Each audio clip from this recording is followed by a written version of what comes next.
Have you ever felt like you just experienced the world a little more intensely than everyone else? Or maybe you've heard the classic, "You're just too sensitive." Well, today we're going to dive into why that might not be a weakness at all, but a pretty distinct biological way of being. Yeah, that phrase. It's usually thrown around like a criticism, right? But what if it's not about being dramatic? What if it's actually pointing to something way deeper, a fundamental difference in how your entire nervous system is wired? For some of us, this is just reality. A beautiful piece of music can literally bring you to tears. A crowded mall can feel like a full-on sensory assault. And a sad movie, that can stick with you for days. If any of this is ringing a bell, you are definitely in the right place. All right, so here's our game plan. We're going to start by talking about what it really means to feel everything so deeply.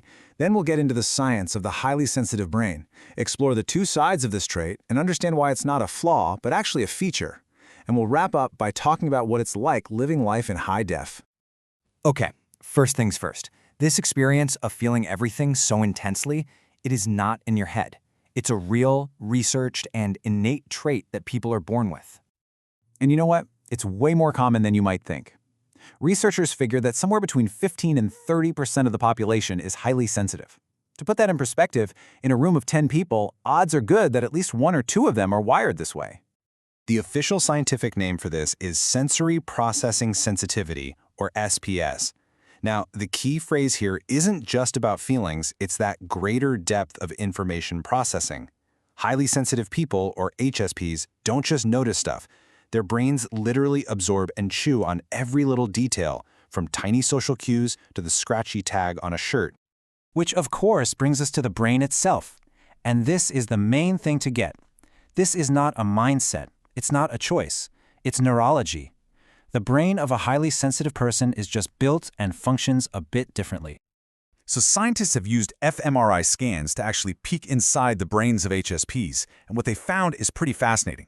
They saw way more activity in these really key areas, the parts of the brain that handle things like empathy, self-awareness, and planning. So when an HSP says they can feel the mood in a room, their brain is literally lighting up, firing on all cylinders in the exact regions responsible for that deep social processing. A big part of that heightened empathy is linked to something called the mirror neuron system. Think of these as the brain's "I feel you" cells. They fire when we do something, but also when we see someone else do it. It's why we physically wince when we see someone get a paper cut. For HSPs, that whole system is just turned up to 11. So all of this deep processing and intense empathy, it creates what you could call a trait of extremes.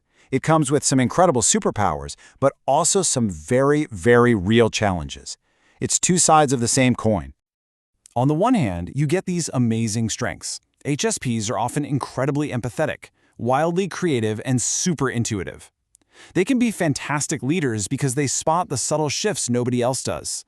But on the flip side, that exact same wiring makes them really prone to overstimulation. They can feel completely overwhelmed in chaotic places, criticism can cut deeper, and their bodies might even produce more of the stress hormone cortisol. This is such a perfect way to describe that feeling of sensory overload. It's not that the world is actually louder, but that an HSP's nervous system is processing it as if it is. You know, the constant buzz of an office light or the overlapping conversations at a party, it can all just become a wall of noise. And get this, it goes beyond just sight and sound. We have these other senses too. Proprioception is your sense of where your body is. Your vestibular sense helps you with balance. And interoception is your awareness of what's going on inside your body, like a racing heart. For an HSP, all of these can be dialed up, making them more sensitive to everything from motion sickness to the physical feeling of their own anxiety. So, you might be wondering, if this trait has so many challenges, why does it even exist? Well, the answer is pretty incredible. It's not a bug, it's a feature, one that was preserved by evolution for a very good reason. So let's be crystal clear about this. High sensitivity is not a mental disorder. You will not find it in the DSM, which is basically the encyclopedia of mental health conditions. It's an innate genetic trait. It's just part of someone's temperament, right from birth. Okay, time to bust a really common myth. Because HSPs can get overwhelmed by a lot of social interaction, pretty much everyone assumes they must all be introverts. But is that actually true? Not even close. I mean, sure, the majority, about 70%, are introverts. But that leaves a solid 30% who are actually extroverts. These are your highly sensitive extroverts, people who genuinely crave social connection, but, you guessed it, get drained by it much faster than other extroverts. It's a really interesting balancing act. And this trait isn't just a human thing, which is what makes it so fascinating. Scientists have found it in over 100 different species. We're talking fruit flies, fish, dogs, primates, even whales and dolphins. In all these species, a slice of the population is just born more observant and more sensitive to their environment. And that right there is the evolutionary jackpot. In any group, it's a huge survival advantage to have a few members who are processing everything more deeply. They're the ones who notice the tiny change in the wind that signals a predator is near. Their sensitivity is basically an early warning system for the whole group. Okay, so if this is a trait that's here by design, how do you live with it in our modern, chaotic world? Well, it's really all about shifting your perspective and learning to embrace the power of what it means to live life in high resolution. Managing this trait is all about being proactive, not reactive. You can schedule real downtime to decompress. You can build yourself a little sensory toolkit. Noise-canceling headphones are a game changer. You learn what your specific triggers are, and you create safe, quiet spaces for yourself to recharge.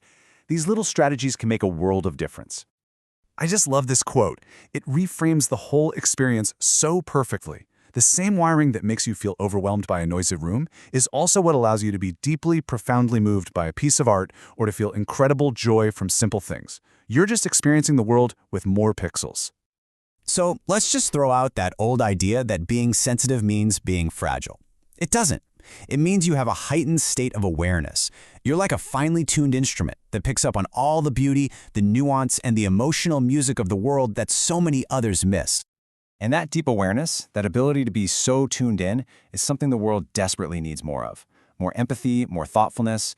So maybe the final question isn't about how sensitive people can toughen up, but rather, how can all of us build a world that actually values and makes space for this essential human trait?